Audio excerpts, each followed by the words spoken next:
geçmişem, sözlerimle yükselmişem. Kimin hoşu gelmese de yine de öz yolumdayım. Ne kadar danışsalar da ben yolumdan dönmerem.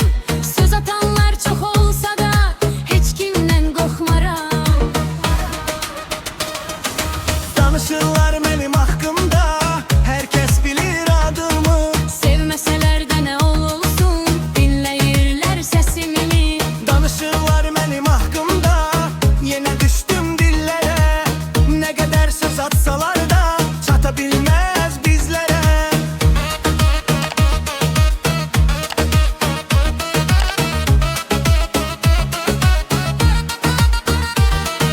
Geceler sahne ışıkları, musiki ve dostlarım.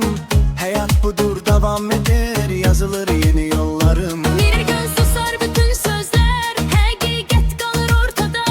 Kim doğru, kim sefidi, bilinecek sonunda.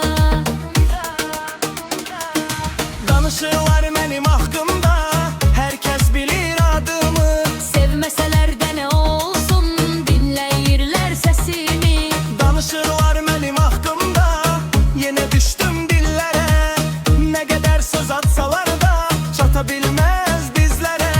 Danışırlar benim hakkımda, yine seslen